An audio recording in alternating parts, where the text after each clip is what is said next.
Igreja, vamos abrir a palavra do Senhor no Evangelho de João, capítulo 5, nessa manhã. Evangelho de João, capítulo 5, os versículos 39 a 47. João 5, 39 a 47.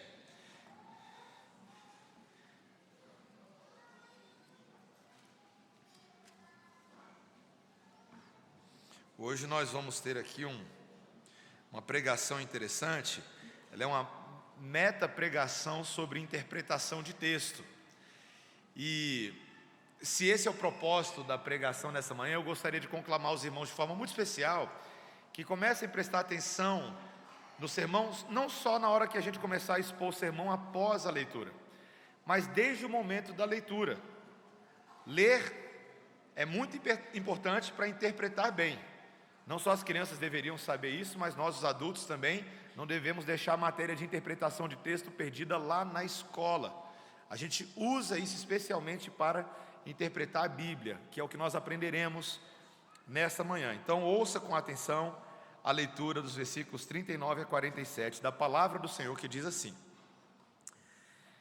Examinais as Escrituras, porque julgais ter nelas a vida eterna, e são elas mesmas que testificam de mim. Contudo, não quereis vir a mim para terdes vida. Eu não aceito glória que vem dos homens. Sei, entretanto, que não tendes em vós o amor de Deus. Eu vim em nome de meu Pai, e não me recebeis. Se outro vier em seu próprio nome, certamente o recebereis. Como podeis crer, vós, os que aceitais glória uns dos outros, e contudo não procurais a glória que vem do Deus único? Não penseis que eu vos acusarei perante o Pai.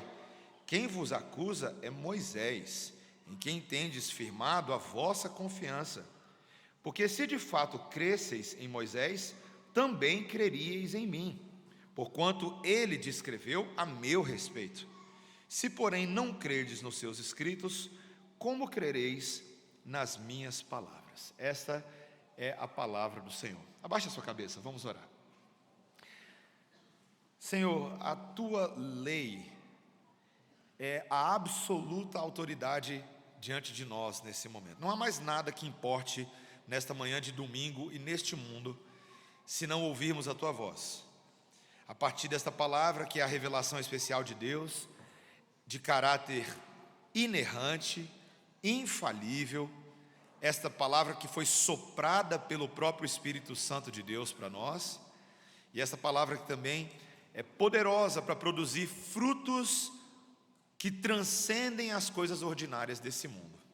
Então, ó Espírito Santo de Deus, nós pedimos isso todo domingo, mas de forma especial agora, pedimos que sejas o nosso intérprete, e que também leve o nosso coração nesta jornada de aprendizado pelo texto sagrado, para que o produto final dele seja uma vida inteira de submissão ao Senhor. Em nome de Jesus, amém. As crianças vão desenhar um mapa do tesouro, tá bom, crianças? Sabe por quê?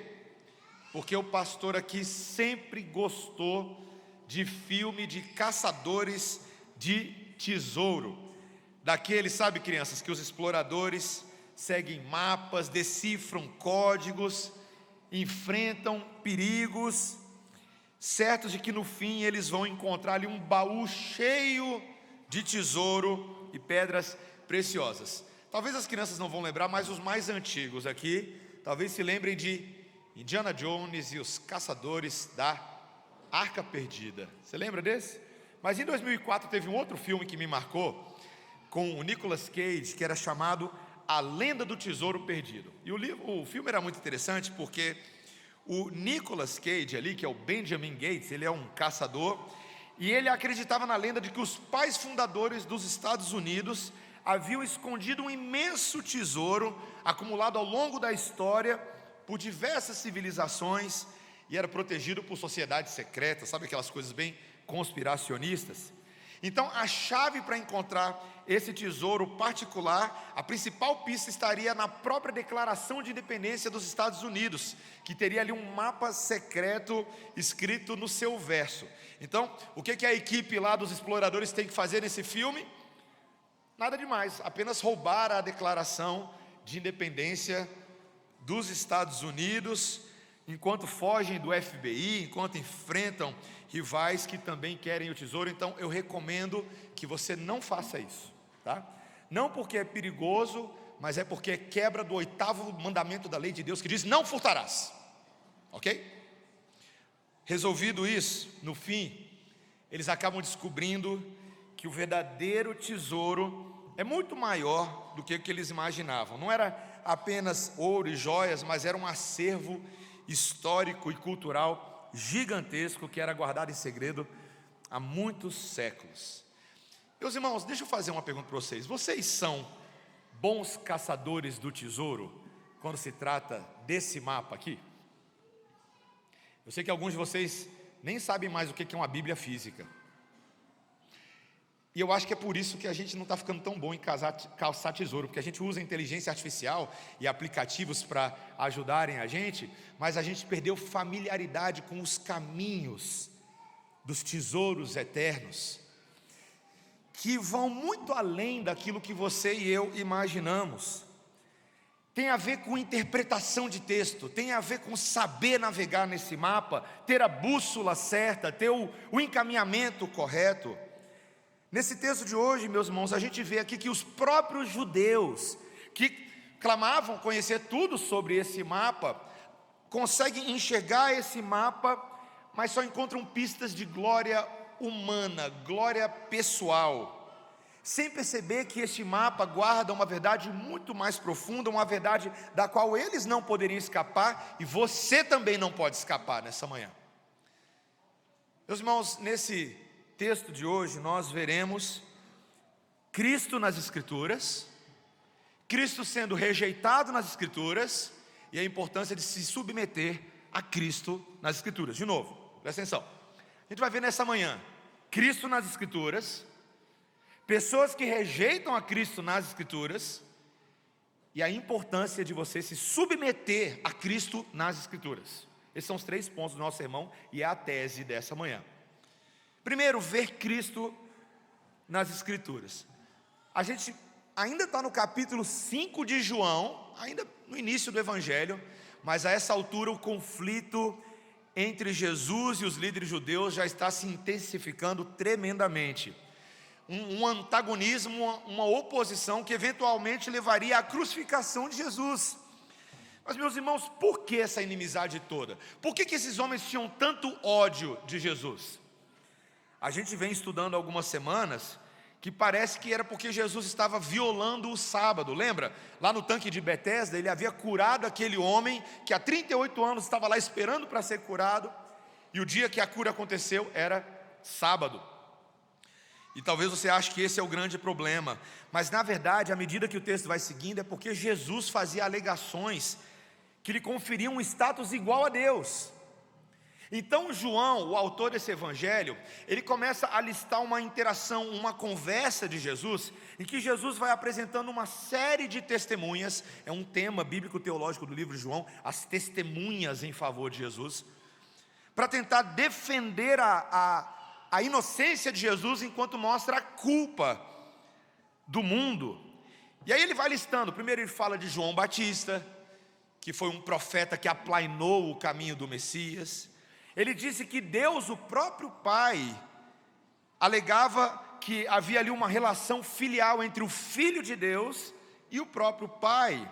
Era uma afirmação que certamente seria tido como uma blasfêmia aos ouvidos dos judeus. Jesus também deu provas testemunhais de que os próprios milagres e as obras que ele fazia eram as obras que o Pai fazia, inclusive ressuscitar pessoas dos mortos. Jesus usa esse argumento também. Todas essas coisas davam um testemunho da verdadeira identidade messiânica de Jesus e, portanto, estabeleciam a culpa do mundo em rejeitá-lo. Mas Jesus, não satisfeito, ele ainda adiciona nesse texto de hoje uma quarta testemunha. Uma quarta testemunha. Olha aí o versículo 39, veja comigo. Deixa a Bíblia aberta, hein? Versículo 39. Examinai as Escrituras, porque julgais ter nelas a vida eterna, e são elas mesmas que testificam de mim. Jesus manda os judeus examinarem as Escrituras. Se você fosse judeu, você ouviria uma coisa dessa e fala assim: Jesus, nem precisa falar um negócio desse, né? Você está falando com a gente aqui, ó. Nós somos escribas, fariseus, judeus, nós somos especialistas no exame das Escrituras. A tradição judaica se gabava de ser capaz de entender, de analisar todo o estudo da Torá. E quando a gente fala de Torá, a gente não está falando só de Gênesis, Êxodo, Levítico, Número, Deuteronômio, que são os escritos iniciais de Moisés, mas num certo sentido de toda a lei de Deus. Mas Jesus fala: examinem direito as Escrituras, porque vocês julgam ter nelas a vida eterna, mas são essas mesmas Escrituras que testificam de mim. Os judeus achavam que pelo muito conhecer e ler a Bíblia, e saber o que a lei dizia, que eles tinham a vida eterna, simplesmente por conhecerem as histórias, os mandamentos, as leis. Mas Jesus está dizendo: vocês não têm a vida eterna, porque só tem a vida eterna quem conclui que a Bíblia é a meu respeito e eu é quem tenho a vida eterna, não é o mero exercício de leitura. Meus irmãos, é como se Jesus estivesse ensinando eles e a gente, de que existe uma chave interpretativa para que a gente possa entender o verdadeiro significado de um texto. Veja, muitas vezes as pessoas leem os textos e elas acham que existem muitas interpretações e muitas formas de você ler um texto, mas Jesus está dizendo que existe um princípio central, uma chave que abre o verdadeiro sentido de um texto, e sem essa chave, a leitura pode acabar ficando distorcida, ou incompleta, ou até oposta ao que o autor original quis comunicar. É o que a gente, dentro da teologia reformada, a gente chama de chave cristocêntrica. Repita comigo: chave cristocêntrica. Cristo é o centro, é a chave. O meu sogro, quando era vivo, o seu Jaéder, ele era muito criativo e vendia muita coisa diferente. Uma vez ele vira para mim e fala assim, né? Meu sogro querendo vender coisa para mim, curte só.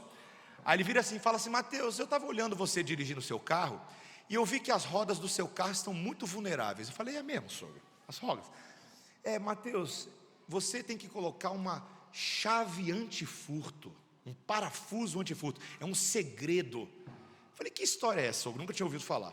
Falou assim: é o seguinte, você vai pegar um parafuso e você vai trocar por um parafuso especial, que esse parafuso espacial parece especial, parece comum de fora, mas ele só pode ser desenroscado com uma outra chave, um outro parafuso que se encaixa nele, e sem esse outro parafuso, o ladrão pode tentar roubar a roda do seu carro, e ele não vai conseguir. Eu fiquei muito interessado e meti chave antifurto em todas as minhas rodas, e até hoje, venham ladrões, tentem roubar a minha roda, ninguém nunca até hoje conseguiu. Meus irmãos, o que Jesus está dizendo é que Ele é esse parafuso antifurto, que sem Ele, a roda da interpretação bíblica não funciona. E meus irmãos, isso aqui não é capricho de teologia não, nós estamos falando de um entendimento hiper fundamental para se entender toda a Bíblia, mas particularmente Jesus está dizendo que essas escrituras do Antigo Testamento não poderão ser compreendidas de outra forma. Pense só, quantas histórias bíblicas do Antigo Testamento você conhece e foi ensinado ao longo de uma vida inteira de um jeito e você está começando a descobrir que na verdade é de outro? Todo mundo conhece o sacrifício de Isaac, que quase aconteceu lá em Gênesis 22, quando Deus ordenou Abraão subir o Monte Moriá com o seu filho e ali colocá-lo num altar e sacrificá-lo. Quando você lê essa história sem Cristo como a chave interpretativa, parece apenas uma história dura sobre uma obediência fria que Deus exigiu de Abraão, não é verdade? É aquelas histórias que fazem as pessoas falarem assim, viu? O Deus do Antigo Testamento, ó como ele é malvado, ó o que ele pede para um pai fazer em relação ao filho. Mas com Cristo, você entende que na verdade, essa história é o prenúncio de um pai oferecendo seu filho amado, que quando Isaac carrega a lenha, aponta para Cristo carregando uma cruz de madeira. E que no fim das contas não era Isaac que ia morrer, mas um cordeiro que Deus proveria, que morreria no lugar de Isaac, de Abraão e de você. Quando você lê a história do rito do cordeiro de Páscoa, lá em Êxodo capítulo 12, por ocasião da 10ª praga do Egito, se você lê essa história sem Cristo, a Páscoa fica parecendo apenas uma ordenança ritual de Israel antes da saída do Egito. E muitos judeus até hoje praticam, e muitas pessoas hoje em dia descobrem a modinha de vamos comemorar a Páscoa. Mas com Cristo, meus irmãos, Paulo vai dizer lá em 1 Coríntios 5:7 que Cristo é o nosso cordeiro pascal, ele que foi imolado, e que o sangue nos umbrais que livrou da morte aquela população, prefiguram o sangue de Cristo no umbral da tua vida, livrando você da morte, livrando você do juízo. Então todas as vezes que a gente tem a ceia do Senhor, nós temos o cumprimento bíblico-teológico da Páscoa, e não há necessariamente a necessidade hoje de um feriado de Páscoa, ainda que a gente use o feriado de Páscoa nos nossos dias, para justamente nos lembrarmos do seu cumprimento em Jesus. Se você lê a história em Êxodo 16, do maná que Deus fez cair do céu durante a peregrinação do Egito, se você vê essa história sem Cristo, o maná é só uma provisão alimentar para Israel, e você fica morrendo de vontade de comer lá daquele pão que tinha sabor de mel. Mas se Cristo é a chave interpretativa dessa história, você lembra que lá em João 6,35, depois de ter multiplicado o pão para a multidão, ele disse: eu sou o pão da vida, que desci do céu.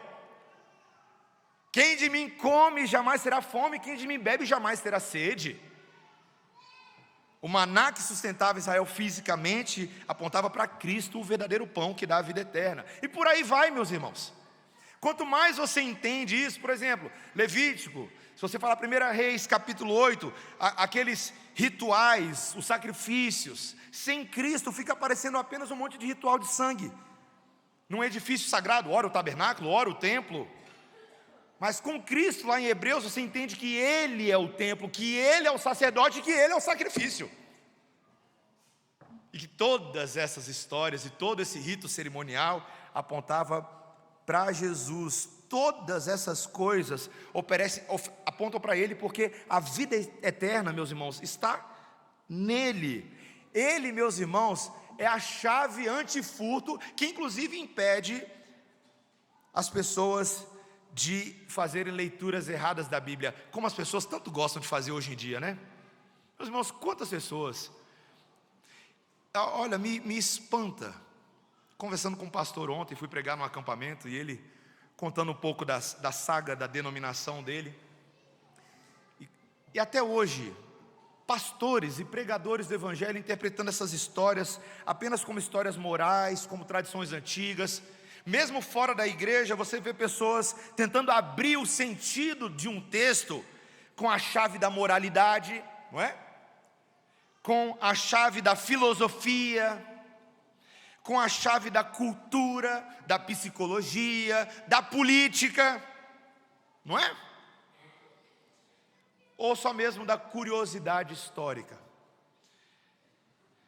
Mas, meus irmãos, você precisa ver a Cristo, e na hora que os seus olhos começarem a enxergar Cristo em todas as páginas das Escrituras, você vai perceber que não são muitas histórias e muitos livros, é uma história só e um livro, e um fio escarlate que permeia todas essas histórias, o fio escarlate da redenção. E o dia que eu descobri isso, meus irmãos, que alegria foi na minha vida. Que alegria foi na minha vida. Jesus é a única maneira de conseguirmos extrair vida das Escrituras. Para extrair vida das Escrituras, tem que ver Jesus nas Escrituras. A Bíblia não se trata fundamentalmente do que eu e você fazemos para Deus, mas do que Deus fez, faz e fará por nós através de Jesus, amém? Meus irmãos, isso é fundamental, sabe por quê? Porque em segundo lugar, não basta você ver Jesus nas Escrituras, mas perceba que na verdade agora existe uma rejeição de fato deste Cristo das Escrituras. No versículo 41, Jesus levanta o problema dos judeus. Olha aí o versículo 41, acompanhe comigo. Jesus disse: eu não aceito glória que vem dos homens. Sei, entretanto, que vocês, não tendem em vós o amor de Deus. Ao mesmo tempo que Jesus fala da forma certa de ler a Bíblia, ele mostra o problema desses homens, que eram tão estudados, tão profundos, tão conhecedores, mas eram capazes de ler o Antigo Testamento inteiro, sem perceber que tudo apontava para aquele homem que estava na frente deles. Ele estava ali, Jesus estava diante dos olhos deles, mas eles estavam cegos, eles não conseguiam ver. Sabe por quê? Jesus diz no versículo 43, olha aí: eu vim em nome do meu Pai e não me recebeis. Se outro vier em seu próprio nome, certamente o recebereis. Por que eles não conseguem perceber que Jesus é um emissário, um embaixador da parte do Pai? Mas se outro vier no nome dele mesmo, da própria pessoa, eles rapidamente o receberiam. Por quê? Jesus responde no versículo 44, como podeis crer vós os que aceitais glória uns dos outros, e contudo não procurais a glória que vem do Deus único? O problema desses homens é que a chave interpretativa deles era outra. Qual que era a chave interpretativa deles? Eles queriam entender as Escrituras segundo a glória e a aprovação dos homens, segundo suas conveniências, seus gostos, seus egoísmos, e não segundo a glória que vem de Deus no Filho de Deus. Esse é o verdadeiro problema.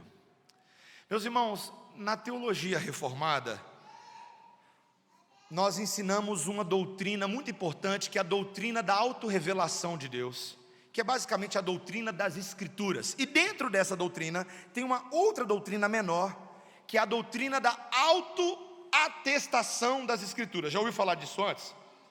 Doutrina, é difícil, mas é fácil. Vamos lá. Doutrina da autoatestação das Escrituras. Vamos à aula de teologia. Essa doutrina diz que a palavra de Deus, meus irmãos, que a Bíblia, ela não depende de um tribunal humano ou científico para se atestar como palavra de Deus. Sabe por quê? Porque ela é autoatestada. Calvino, nas Institutas, ele disse que as Escrituras carregam consigo a sua própria autoridade. A palavra grega é autopistia. Autopistia é como se fosse uma tradução autofé. Ela tem uma autoatestação. Calvino explica isso a partir de Paulo, quando Paulo, lá em 1 Coríntios capítulo 2, versículos 12 a 14, ele ensinou que o Espírito Santo é quem testifica interiormente em nós, no coração do crente, de que as Escrituras são a palavra de Deus. É uma obra interior do Espírito Santo, que a gente chama de testemunho interno do Espírito Santo.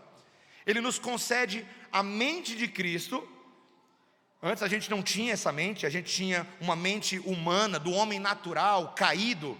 Mas a partir do momento que nós fomos regenerados e transformados em Jesus, nós recebemos um superpoder, uma habilidade espiritual de crer e saber que a Bíblia é a palavra de Deus. A legitimidade da Bíblia é intrínseca a ela mesma e não depende de nada fora dela, porque ela está ancorada no próprio ser de Deus, que nos deu ela como um presente. Não é bem isso o que as pessoas pensam, Inclusive, meus irmãos, aqui não vai dar tempo, mas isso aqui é pauta de uma longa enorme discussão filosófica na história da igreja. Desde aqueles dias até os nossos dias, as pessoas falam, aí é fácil, né? Você está me dizendo que precisa de fé para crer a Bíblia, mas se você tem fé, você aceita a Bíblia como autoridade. Mas eles usam outros argumentos. Às vezes eles usam pressupostos racionalistas. Eles dizem que, na verdade, a Bíblia só pode ser aceita se ela passar pelo crivo da razão humana. Mas eles não entendem que isso implica que a razão humana, eles não percebem, ela vem de uma mente caída, de uma mente finita, que acaba colocando o homem como árbitro da verdade, coloca o homem no trono e a palavra de Deus no banco dos réus. Vê se Deus aceitaria um negócio desse. Coloca o homem no trono e a palavra de Deus no banco dos réus. Outra versão muito parecida disso é a pressuposição cientificista. É a ideia de que a Bíblia só tem autoridade se ela for confirmada por achados arqueológicos, por testes históricos, por um consenso acadêmico, científico. Mas, meus irmãos, isso acaba tratando a revelação de Deus como um objeto de laboratório, como se eu pudesse simplesmente colocar a palavra de Deus debaixo do meu microscópio pessoal e eu mesmo validar a voz de Deus. Também tem um pressuposto de tradição, tá? Esse é bem comum, tanto dentro da igreja quanto fora da igreja. A ideia de que a Bíblia, a Escritura só tem peso se ela estiver em conformidade com a interpretação das tradições criadas pelos homens, ou pela aprovação dos grupos religiosos, do jeitinho que os fariseus gostavam de fazer. Se é do meu jeito, fariseu, então está valendo. Então a gente poderia chamar isso aqui de pressuposto farisaico. Mas, meus irmãos, veja bem, não é que a razão ou a metodologia da crítica textual, que a gente até aprende essas coisas no seminário, não é que elas não tenham seu espaço nessa ciência da interpretação bíblica. É claro que elas têm o seu espaço. Mas percebam o contraste. Enquanto o mundo exige que a Bíblia seja atestada por fontes externas, a Escritura proclama o que para mim e para você? Assim diz o Senhor. Meu amigo, quando você ouve uma coisa como essa na Bíblia, assim diz o Senhor, que se cale toda a boca e Deus fale sozinho. Enquanto os homens querem se apoiar num consenso humano, Deus nos chama a ouvir a sua voz, como ovelhas que reconhecem a voz do seu pastor. Meus irmãos, tem muita gente hoje que até lê a Bíblia, gente que não é crente, um monte de gente. Wesley Safadão, ele diz que lê a Bíblia todo dia. Anitta, ela diz que lê a Bíblia. Um monte de gente diz que lê a Bíblia. Leem a Bíblia todo dia, tem o tempo deles com Deus, são caçadores da verdade, caçadores de versículos, mas fugitivos da verdade. São capazes de ler a Bíblia mais do que muito crente, igual o diabo, que conhece tudo, mas não querem saber de se sujeitar a Deus. Não se sujeitam.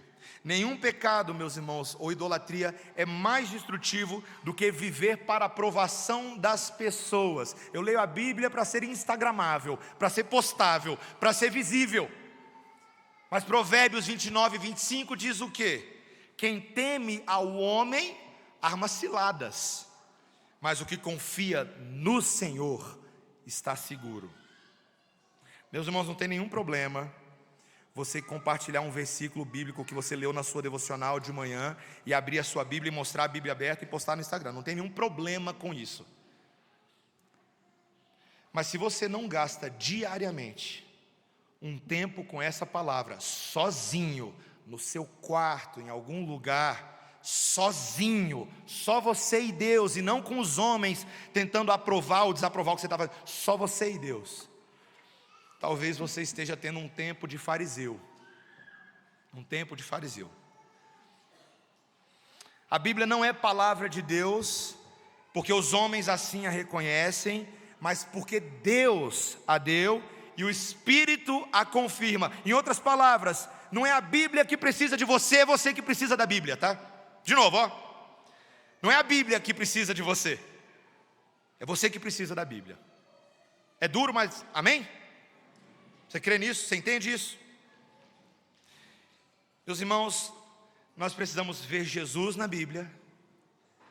Temos que ter cuidado para não rejeitar o Jesus da Bíblia.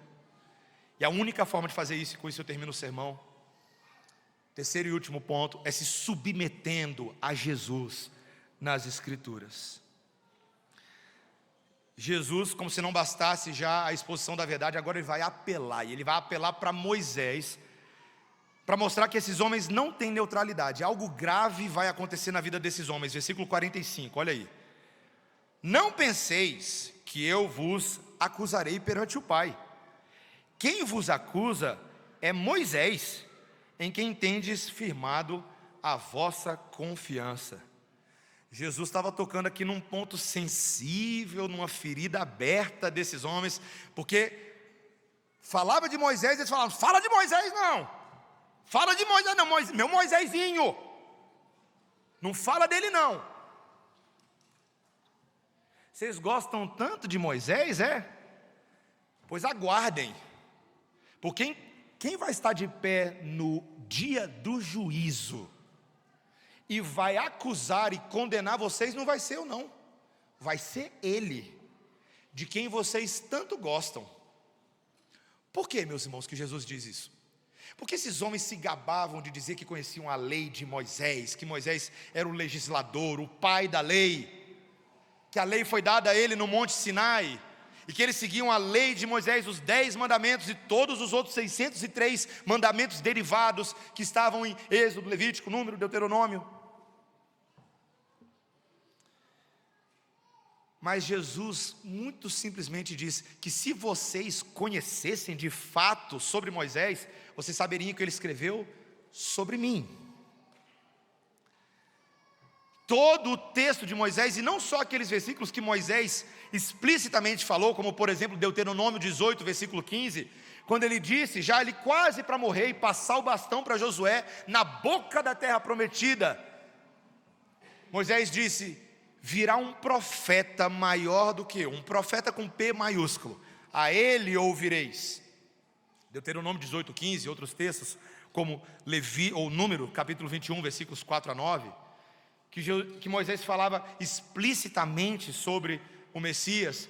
Mas, na verdade, todos os textos de Moisés, como já vimos aqui nos exemplos dessa manhã, que apontavam nessa direção de um profeta que seria maior do que todos os profetas, do que um sacerdote que seria maior do que os sacerdotes, do que um rei que seria maior do que todos os reis, de um tabernáculo com pernas, um templo com braços, um sacrifício agradável a Deus. Moisés falou disso o tempo inteiro. Se vocês crescem em Moisés, vocês creriam em mim. E com isso, meus irmãos, Jesus está dizendo que, na verdade, todo crente verdadeiro, ainda que ele não conheça a Bíblia toda, porque eu não conheço ninguém que conheça a Bíblia toda, mas ele no mínimo tem que ter um coração receptivo às palavras de Deus. Às vezes eu não entendo.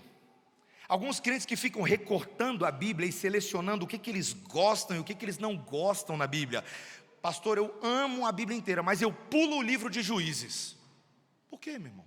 Juízes, não, pastor, aí não dá não. Outros vão falar assim, eu não gosto de Sofonias, não gosto de Amós. Tem passagens na Bíblia que são muito duras e eu prefiro não ler essas passagens para não contaminar o meu coração. Já está difícil demais, tem guerra entre Israel e o Hamas, guerra na Ucrânia. Para que eu tenho que ficar expondo minha família a esses textos sanguinolentos, difíceis? Ah, meu irmão, se até hoje você pensa dessa forma, você está achando que você tem o direito de negar a você mesmo e a sua família passagens como Judá e Tamar? Ué, Cristo está lá também. O levita e a concubina em Juízes 19, Cristo está lá também. Sansão e Dalila, que é um herói que é mais vilão do que herói, Sansão cá para nós, né? Cheio de besteira na vida dele, adúltero, vaidoso, narcisista. Está na Bíblia. São textos fundamentais para que você possa entender o tamanho das más novas, e assim você também entender o tamanho das boas novas. Meus irmãos, essas testemunhas acabam revelando que o problema do coração dos judeus não era falta de informação, era falta de submissão. Falta de submissão, falta de ter um coração mais molinho e menos duro. Uma obra que no fim das contas só Deus mesmo pode fazer, e que Deus promete que faria. Lá em Jeremias capítulo 31, quando Jeremias, o profeta, no meio daquele furdunço e bagunça do povo de Israel que estava prestes a ser cativo mais uma vez, ser exilado na Babilônia de Nabucodonosor, lá em Jeremias, ele disse que um dia viria uma nova aliança e que Deus colocaria dentro de nós um coração novo. Ele tiraria o coração de pedra e colocaria um coração de carne, de tal maneira que nós não seríamos mais ensinados apenas por alguns poucos que se julgam conhecedores da verdade, mas seríamos ensinados uns pelos outros. Sabe por quê? Porque todos nós que tivéssemos o Espírito Santo de Deus, seríamos intérpretes da lei e professores da lei. Vê se pode um negócio desse.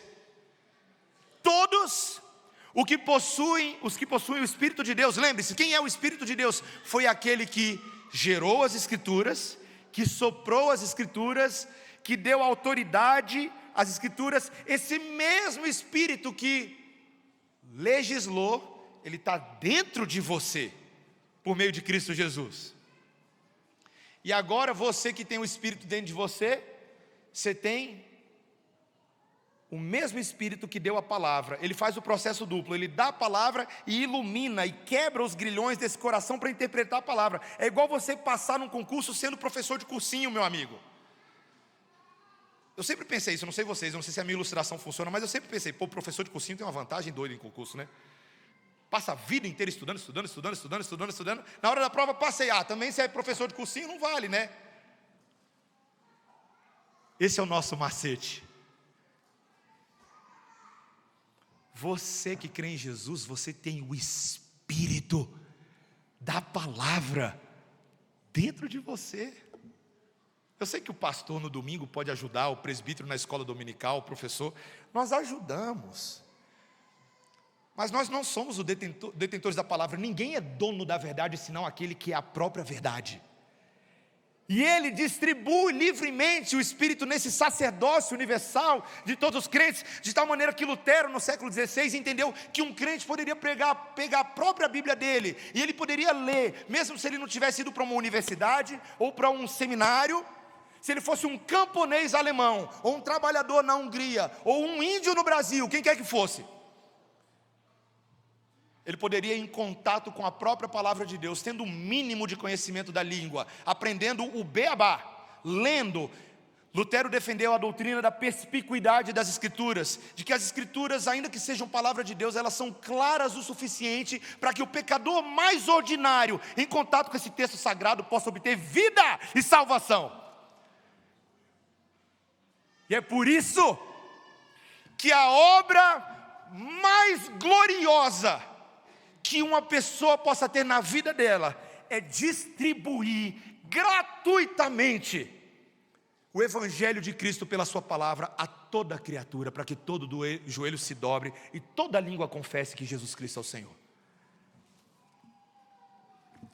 É a obra mais nobre, a vocação mais incomparável que pode existir na vida de uma pessoa. Os meus irmãos aqui da igreja, que são dos Gideões Internacionais, estão quase dando glória a Deus aqui agora. Olha os Gideões aí, ó. Presbítero Lucas Gualda, Paulo, tem alguns aqui na igreja. Tem também a galera do pastor Luciano. Eu estou chamando agora de galera do pastor Luciano, porque o pastor Luciano, você já percebeu que ele é meio doido, né? Ele leva o povo assim para Padre Bernardo, e o povo fica doidinho lá. Um deles virou para o pastor Luciano e falou assim: pastor, eu nunca na minha vida tinha feito um negócio desse, que alegria! Eu passei uma semana inteira dando Bíblia para as pessoas, falando. Se eu fosse pastor Luciano, falava: demorou, né, miserável? Não tem, meus irmãos. Meus irmãos, hoje eu entendo isso tão bem, que quando eu vou pregar, ontem, quando eu vou para um hotel e eu abro a gaveta do hotel, e eu ainda vejo na primeira gaveta um Novo Testamento dos Gideões, eu falo: sem fazer figurinha comigo, por favor, viu? Não posso nem mais dar um pulo nesse púlpito, que já vira figurinha. Meus irmãos, é tão bom. Meus irmãos, teve uma vez que eu esqueci de levar a minha Bíblia para um evento. Eu era pregador do evento. Eu tinha o meu iPad, tem aqui os meus manuscritos dos sermões, mas isso aqui não serve sozinho, não. Isso aqui é melhor, ó. Isso aqui é melhor. Você pode ter aplicativo de Bíblia, mas para mim ainda não se compara ao manuseio, a folhear, a passar a língua aqui, e anotar, e escrever. E aí quando eu vejo uma Bíblia dos Gideões na primeira gaveta do quarto do hotel, eu já falo: perdeu. Aí eu falo: não, é para abençoar outro. Deixa aqui para abençoar outro. Meus irmãos, o Espírito tem um desejo máximo em você para te ajudar a ler e entender a Bíblia. Eu quero terminar o meu sermão com 6 aplicações finais sobre isso, para fechar.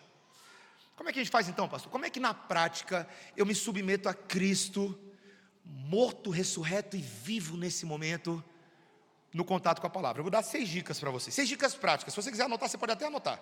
Se você não tiver condições de anotar, você pode pegar depois a gravação do sermão. Mas eu quero dar 6 dicas práticas para você se submeter a Cristo na vera. Você que é pecador igual eu, que às vezes tem dificuldade de ler a Bíblia, como é que a gente pode fazer para se submeter a Cristo na palavra? Número 1, ore antes, durante e depois de ler a Bíblia. Ore antes, durante e depois. Você precisa reconhecer, meu irmão, que a Bíblia é a palavra de Deus, e que só o Espírito pode nos dar a motivação e o entendimento para entender a Bíblia. O que o salmista falou lá no Salmo 119, versículo 8? Desvenda os meus olhos, para que eu contemple as maravilhas da tua lei. Isso significa, meus irmãos, que na prática, antes de abrir a Bíblia, você tem que fazer uma oração bem simples: Senhor, tem misericórdia desse pecador.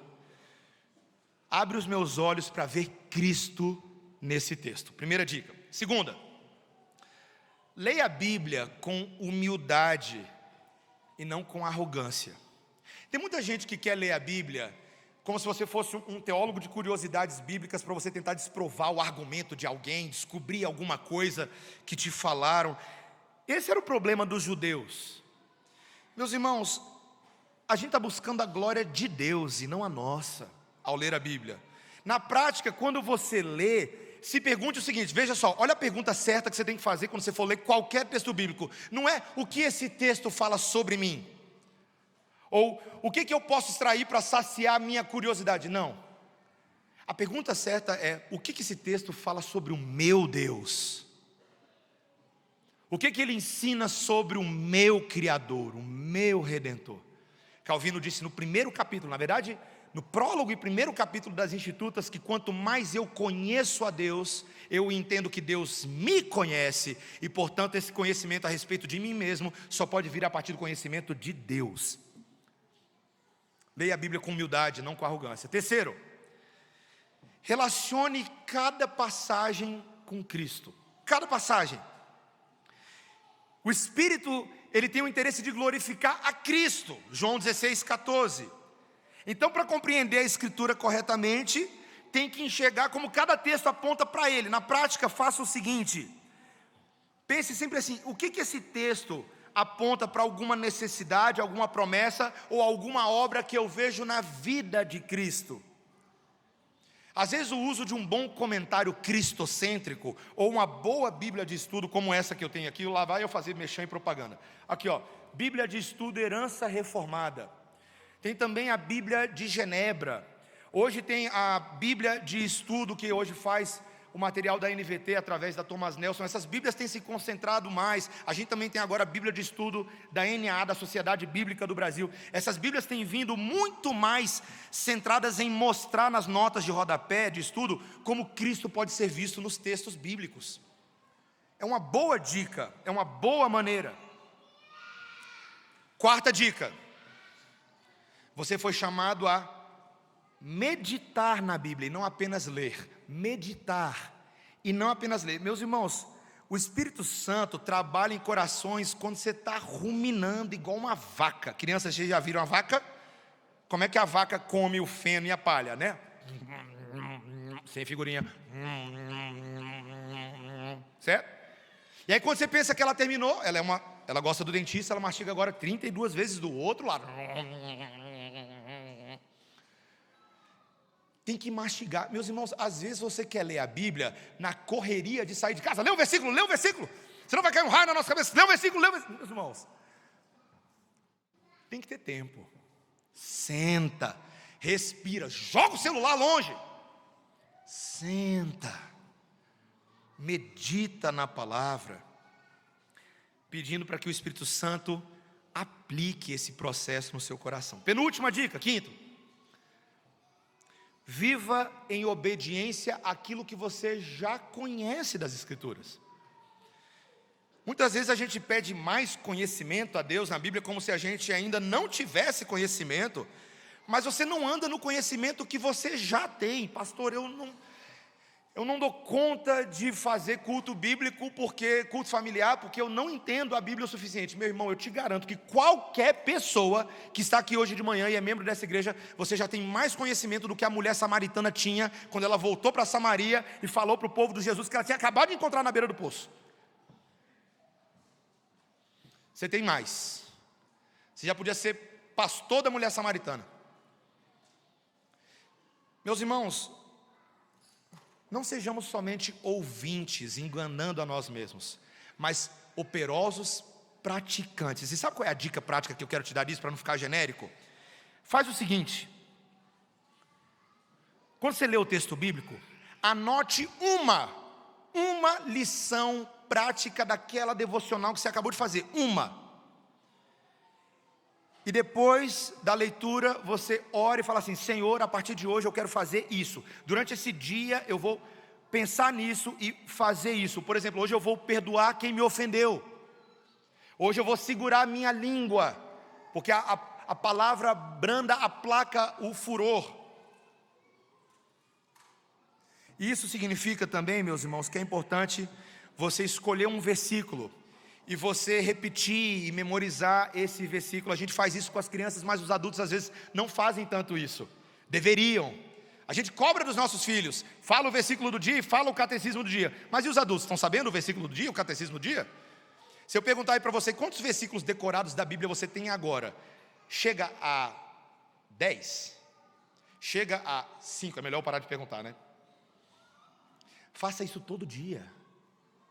Que Deus amou o mundo de tal maneira que deu seu Filho unigênito para que todo aquele que nele crê não pereça, mas tenha a vida eterna. Que direi à vista dessas coisas? Se Deus é por nós, quem será contra nós? Aquele que não poupou seu próprio Filho por todos nós. Pega um versículo, mastiga, memoriza, internaliza. E por fim, meus irmãos, por fim, que hoje não tem escola dominical e eu aproveitei para esticar o meu sermão. Por fim, compartilhe a palavra em grupo. Essa dica eu aprendi com um pastor há poucos anos atrás. O Espírito Santo não fala conosco apenas individualmente, ele fala conosco comunitariamente, corporativamente. Nós somos a comunidade do Espírito Santo.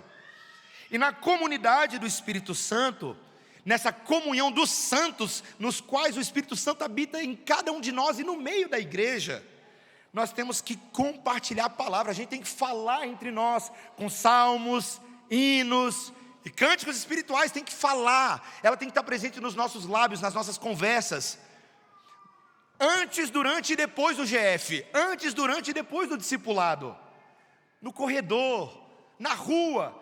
Começa a saudar as pessoas, não é saudação só evangélica não, saúda com o versículo bíblico, você vê: meditarei na lei do Senhor dia e noite todos os dias. Vai ver, os povos vão achar que você é doido, igual João Batista vestido camelo e comendo gafanhoto e mel. Mas está faltando Bíblia nesse mundo. E esse mundo só vai ter Bíblia se a comunidade da Bíblia abrir os lábios e falar da Bíblia dentro e fora da igreja. Abra os seus lábios, fale a Bíblia, converse. Meus irmãos, eu tive uma experiência recente, estava dando um aconselhamento. Na verdade, eu estava tendo uma conversa com 2 irmãos aqui da igreja. A gente estava sentado, os famosos café de Brasília, aconselhamento de café, Bíblia aberta, e conversa de Bíblia, e a gente estava ali. Agora, bem recente, não deve ter nem 3 semanas. Uma pessoa chegou: posso falar com vocês? Pode, claro, eu nunca vi isso na minha vida. Que negócio é esse? A gente está conversando sobre a Bíblia. A gente estava assim, literalmente, todo mundo com a Bíblia aberta em cima da mesa. Ela: um dia que eu posso saber? É como se ela estivesse perguntando: como é que eu encontro a fonte de água? A gente se compadeceu dela. A gente falou um pouquinho do Evangelho com ela, explicou, falou para ela procurar uma igreja bíblica, uma igreja protestante, preferencialmente presbiteriana. E a gente não sabe o que deu, mas a gente espera que ela esteja seguindo firme. Participe de grupos de estudo, participe de fóruns bíblicos. Não fica só em grupinho de internet, de conspiração Trump, Obama. Não, para, alienígena, para. Vai ler a Bíblia, vai falar da Bíblia, vai discutir o significado da Bíblia. Meu caro amigo, pastor Danilo Santos, que formou comigo nos Estados Unidos, hoje é professor do Andrew Jumper, da área de exegese bíblica. Ele tem um canal no Instagram chamado Isso é Exegese. Entra lá. Ele analisa textos, explica textos difíceis, mostra, é empolgante. Esse grupo começou na época do Facebook, e hoje é um grupo grande no Brasil, com pessoas que querem entender um pouco melhor o hebraico, o grego, o aramaico, pessoas leigas que falam assim: eu quero entender a Bíblia. Participe de grupos que fomentam o estudo e o aprendizado da palavra de Deus. Meus irmãos, eu termino dizendo que abrir os olhos não é um ato mágico, é um exercício de humildade diária no Espírito Santo. Orar, meditar, buscar a Cristo em toda a Escritura, obedecer e viver em comunidade essa palavra. Que o Senhor te abençoe e me abençoe, meus irmãos, que eu também preciso dessa palavra de encorajamento, para não sermos apenas caçadores de versículos, mas fugitivos da verdade. Que sejamos caçadores de versículos e amantes de Jesus. Feche seus olhos. Obrigado, Senhor, pela Tua palavra, que é vida e alimento. Obrigado, porque não há nada de melhor que possamos estar fazendo neste dia, nesta vida, do que termos a nossa alma alimentada por verdades eternas, cósmicas. Oh Senhor, muito obrigado, que honra. Nenhum de nós mereceria estar aqui. O mérito veio de Jesus, que nos predestinou, que nos chamou, que nos justificou, que nos adotou, que está nos santificando neste momento e que nos glorificará, para que um dia sejamos como Ele é. Abençoa esta igreja, Senhor. Faz de nós bons intérpretes e bons analistas, exegetas do texto bíblico, de uma forma muito espontânea e verdadeira, para que também possamos pregar a Cristo para nós, para as nossas famílias e para todas aquelas pessoas que Deus colocar no nosso caminho. Muito obrigado pela viva esperança que temos no Senhor. Em nome de Jesus, amém. Igreja,